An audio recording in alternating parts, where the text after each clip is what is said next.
Hi friends, welcome to my new blog. অনেকদিন পরে ব্লগে এসেছি, অনেকদিন পর ব্লগ দিচ্ছি। তার কারণ হচ্ছে অনেকদিন পর আমি রাস্তায় বেরিয়েছি বলতে গেলে বাড়ির সবার খুব মন মেজাজ খারাপ। কিছুতেই মাকে বাগে আনতে পারছি না, অনেক চেষ্টা করেও মায়ের মানসিক চাপ কমানো যাচ্ছে না। তো মাকে আজকে মিথ্যে কথা বলে নিয়ে বেরিয়েছি, বলেছি চলো দক্ষিণেশ্বর মন্দিরে যাবো। অবভিয়াসলি মায়ের নাম করে মিথ্যে কথা বলবো না। মা ভবতারিণীর দর্শন করেছি, দর্শন করে বেরিয়ে আমি সোজা গাড়ি নিয়ে চলে এসেছি ধামসা। আমি চলো আজকে ধামসা দেখিয়ে আনি। আর রিসেন্টলি আমার মেয়ের পরীক্ষা শেষ হয়েছে, সেটাও একটা রিজন। মেয়েকে একটু নিয়ে বেরোনোর ব্যাপার ছিল, বিকজ ফ্রাইডে থেকে আমি 2-3 দিন থাকছি না, বাইরে চলে যাচ্ছি। তো মেয়ে একা লোনলি ফিল করবে, তাই জন্য আমি এখানে এসেছি। তো চলো আমি তোমাদের দেখাই ধামসাটা স্টার্টিং পয়েন্ট থেকে কিভাবে, আর কিভাবে ধামসায় আসতে হয় সেটা আমি পরে বলছি। দেখছো ভিডিওটা চলছে? হ্যাঁ, চিৎকার কর এই যে আমার মেয়ে ঝগড়া করছে। আর ধামসা অলরেডি আমি তোমাদের দেখাতে শুরু করেছি, আমি নেমে আরো ভালো করে দেখাবো। এখন আমি রাস্তাটা দেখাচ্ছি রাস্তাটা কেমন। আর ভেতরে ভীষণ ক্যাচর ম্যাচর হচ্ছে, শুনতেই পাচ্ছ। আর এই জায়গাটা দেখো, আমার মনে হয় এই জায়গাটা এলে মন ভালো হয়ে যাওয়ার মতন জায়গা। আচ্ছা, ধামসায় আসতে গেলে যেটা আমি দেখলাম, জাস্ট এই জায়গাটা দিয়ে আর কি আমরা এলাম। দেখতেই পাচ্ছ প্রচুর জায়গা আর কি। হ্যাঁ, তো ধামসায় আসতে গেলে যেটা করতে হবে সেটা হচ্ছে এদের বুকিং করে আসতে হবে। তো বুকিং মিনস হচ্ছে আমরা যখন ঢুকছিলাম তখন আমাদের বলা হলো যে আপনাদের বুকিং আছে। আমি বললাম না। বললো আপনাদের বুকিং করে আসতে হবে। এটা কি আমি ঠিক বলতে পারবো না, এটা একটা কিছু হয়তো বানিয়েছে, সেটা ভেতরে ঢুকলে আমি বলতে পারবো। তো আমি বললাম ঠিক আছে বেশ। তখন আমি দাঁড়িয়ে বুক মাই শো থেকে ধামসা রেস্টুরেন্ট সার্চ করে সেখানে আমি এন্ট্রি ফিস দিলাম 50 রুপিস করে। সেটা দেওয়ার পরে আমাকে ঢুকতে দিল। ওরা একটা টাইম স্লট দিল। টাইম স্লট মানে হচ্ছে ধরো আমাকে দিয়েছে টাইম স্লট হচ্ছে 7টা। তো আমি 7টার সময় মানে পাবো। তো তার আগেই ওরা আমায় বললো আপনি এত তাড়াতাড়ি ঢুকে যাবেন, 7টা তো বাজেনি এখনো।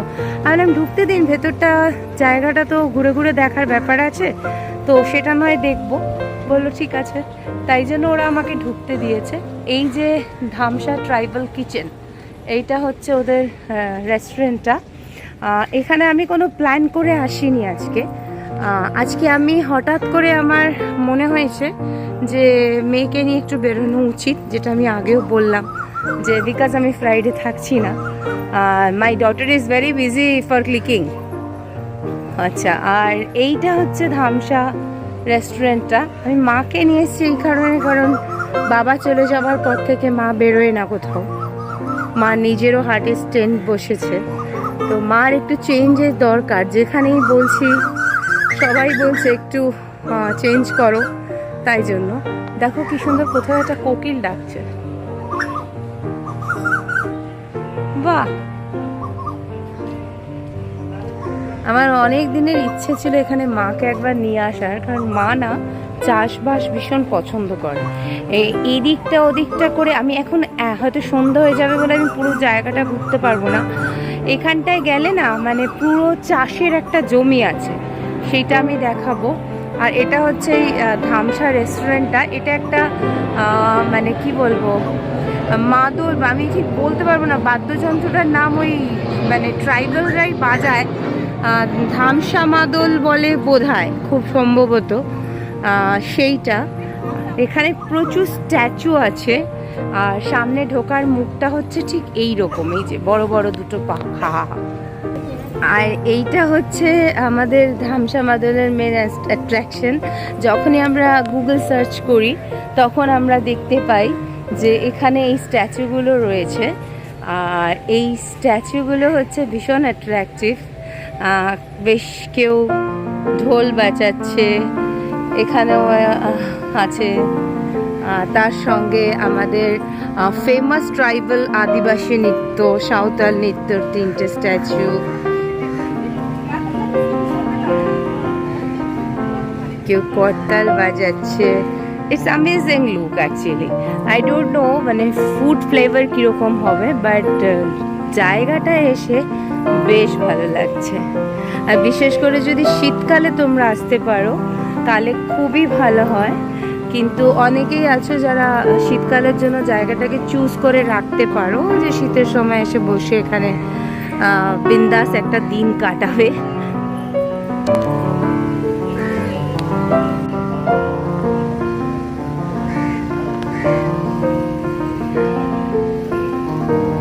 এরকম ছোট ছোট জায়গা আছে বসার, এই জায়গাগুলো বেশ সুন্দর। আমি ওখানে গিয়ে একটু বসবো একটু পরেই, কারণ আমার বেশ ভালো লাগছে এই জায়গাটায় বসতে, ইচ্ছে করছে আর কি।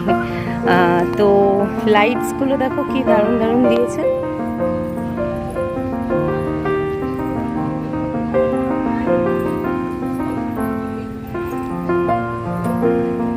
সো আমি একটু বসবো এখানে, জায়গাগুলো খুব পরিষ্কারও।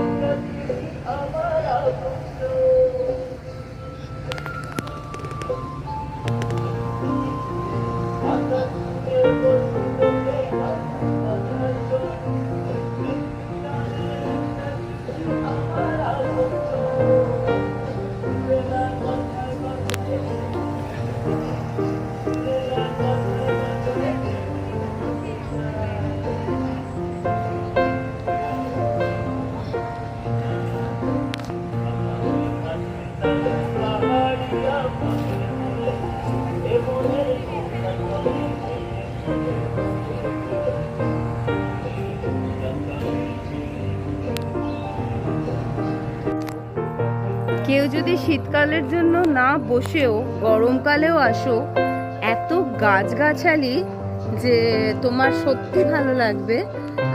এইখানে হচ্ছে দুটো স্ট্যাচু দাঁড়িয়ে রয়েছে, দূর থেকে কেউ ভাবতেই পারো যে কেউ একজন দাঁড়িয়ে রয়েছে এইরকম। আর এইখানে ভেতরটা লক করা নাকি, হ্যাঁ ভেতরটা তালা দেওয়া, এর ভেতরেই চাষ ঠাস হয় বোধহয়। এখানে দেখো বেশ কিছু স্ট্যাচু রয়েছে। আসলে আমার টাইম তো, আমি তো ভীষণ তাড়াতাড়ি এসেছি, সন্ধ্যে 7টা বেজে গেছে আর কি। আর এটা হচ্ছে একটা গাছের আড়ালে বড় মাছ করে গেটটা তৈরি করা হয়েছে।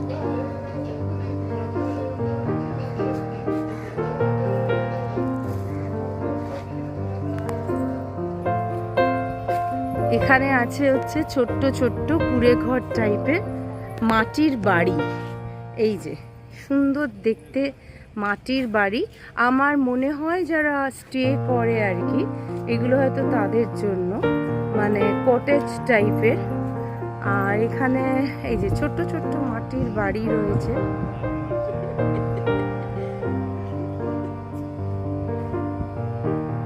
মানে পুরো একটা গ্রামের পরিবেশ তুলে আনতে চেয়েছে ব্যাপারটা। তার মধ্যে প্রচুর লাইটস, প্রচুর জিনিস, প্রচুর জায়গা। যাই হোক, মায়েরটা এত হাঁটা ভালো না, তো মা বসে পড়লো। এটা আমি তখন ওদিক দিয়ে দেখালাম, এটা আমি এদিক থেকেও দেখাই, তো দেখতে বেশ ভালো। দেখতে দেখতে আমরা ট্রাইবাল রেস্টুরেন্টের ভেতরে এসে বসেছি। এখানে কোকিলের আওয়াজ শুনে মা মুগ্ধ হয়ে গেছে, আর আমি এই আলপনাগুলো দেখে। আলপনাগুলো ভীষণ সুন্দর দেখতে। আর এইখানে হচ্ছে মাটির ঘট, মাটির নানা রকম আমাদের মৃৎশিল্প, পশ্চিমবঙ্গের মৃৎশিল্পকে তুলে ধরেছে। আর এইদিকে হচ্ছে নানা রকম কারুকার্য। আর এটা হচ্ছে টেবিল চেয়ার।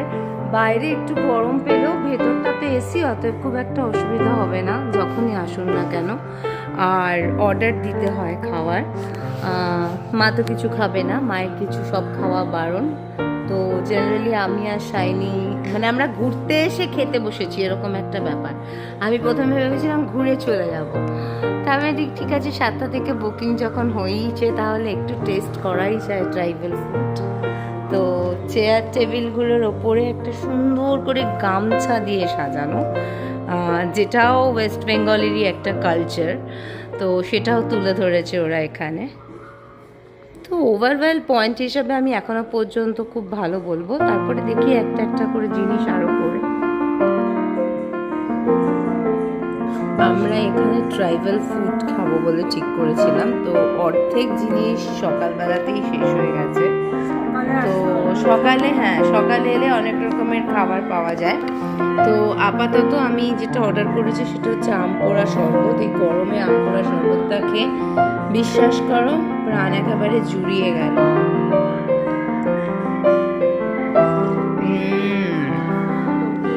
জাস্ট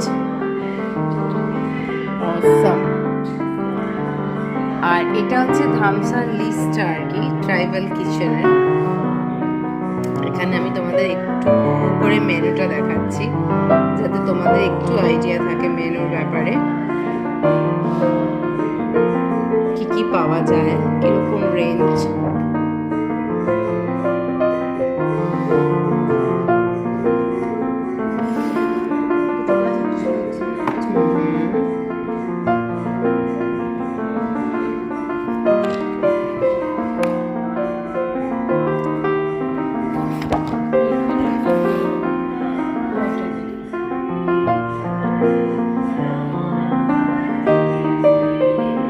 আচ্ছা, এখানে বেশ নিরামিষ থাল, মানে যেটা ওরা বলছে রাজা ভাত খাওয়া থাল, সেখানে যা যা থাকছে আর কি, ঘি ভাত, ডাল, আলু ভাজা, টমেটো ভর্তা, কষা চচ্চড়ি, এইসব। আবার পান্তা ভাতের একটা থালি আছে, সেখানে পান্তা ভাত, আলু টমেটো ভর্তা, পোস্ত বড়া ভর্তা, তারপরে লোটে শুটকি ভর্তা, বড়ি চচ্চড়ি, পাঁপড়, চূড়া, শাক ভাজা, পেঁয়াজি, কুচো মাছ। বা আমার তো মনে হচ্ছে পান্তা ভাতের থালিটা আমার বেস্ট লেগেছে। আর এটা হচ্ছে বরিশালের থালি, যেখানে শুক্তো, ভর্তা, টক এসব থাকবে। সকালে কচুর লতি টতিও পাওয়া গিয়েছে, সেটা এখন আর নেই।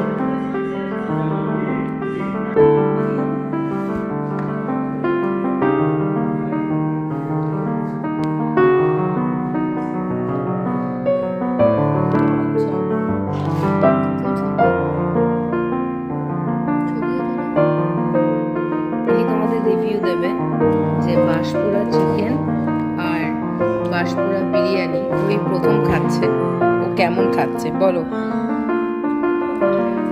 ভালো লেগেছে তো? ঠিক আছে, এবার আমি একটু খেয়ে দেখি কেমন লাগছে। আমি আগে একটু বাঁশপুরা চিকেনটা দিয়ে ট্রাই করি।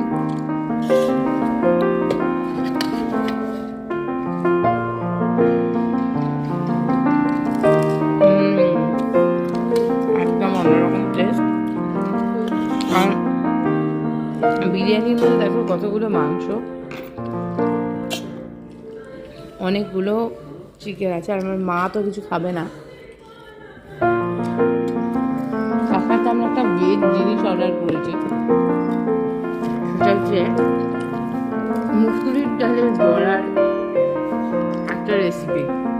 সেটা আমি এক চামচ নিয়ে দেখবো কেমন লাগছে। যদি এটা ভাত দিয়ে ভালো লাগে, কিন্তু সন্ধ্যেবেলা না আমার আর ভাতটা খেতে ইচ্ছে করলো না আর কি। এটাও কিন্তু টেস্টটা অনেকটা পোড়া পোড়া। আর ঠিক খেতে হচ্ছে, মানে আমি পিওর ফুড ব্লগারের মতন বলতে পারবো না, বাট খেতে হচ্ছে মানে বেশ পুড়িয়ে পুড়িয়ে যে জিনিসটা করি না আমরা, মানে ট্রাইবাল ফুড। মানে অবশ্যই আমি ঝাড়গ্রামের মতন এখানে কুটকুটের চাটনি পাবো না, but this dish is also different এবং ভীষণ ভালো। অনেকে হয়তো কুটকুটের চাটনি কী জিনিস সেটা আপনারা জানেনই না। কোনোদিনও ঝাড়গ্রামে গেলে এরকম বাঁশপোড়া চিকেন, বাঁশপোড়া বিরিয়ানি এবং কুটকুটের চাটনি এগুলো ট্রাই করে দেখবেন। তারপরে আমি একদিন একটা ব্লগ নিয়ে আসবো যেটাতে ঝাড়গ্রামের সেই ট্রাইবাল ফুডগুলো নিয়ে আলোচনা করবো। বাট আজকে আমি এখানে ধামসায় এসে ট্রাইবাল ফুড পেয়েছি, কারণ সন্ধ্যেবেলা আমি ভাত টাত নিইনি, আমি বাঁশপোড়া চিকেন বিরিয়ানি আর বাঁশপোড়া চিকেন নিয়েছি, হুইচ ইজ রিয়েলি অসম। তার সঙ্গে একটা কাঁচা লঙ্কা আর পেঁয়াজ দিয়ে জমিয়ে খাচ্ছি। আর অবশ্যই আমের শরবতটা খেতে ভুলবেন না, আম পোড়া শরবতটা কিন্তু ভীষণ ভালো। তো আপাতত খাই, আবার পরে কথা হবে, পরে দেখা হবে, কোনো না কোনো ব্লগে আবার নিয়ে আসবো। শাইনি রিভিউ দিয়েছে ভীষণ ভালো, সবাই খুব ভালো থাকবেন, এনজয় করুন, and all the best for your coming life. Bye. আমরা খাবার শেষ পাতে নিয়েছিলাম হচ্ছে নলেন গুড়ের আইসক্রিম। বিশ্বাস করো এটা দারুণ ছিল খেতে। আমি এক নলেন গুড়ের আইসক্রিম সবচেয়ে ভালো খেয়েছিলাম হচ্ছে ভজরি মান্নায়, আর সেকেন্ড খেলাম এখানে।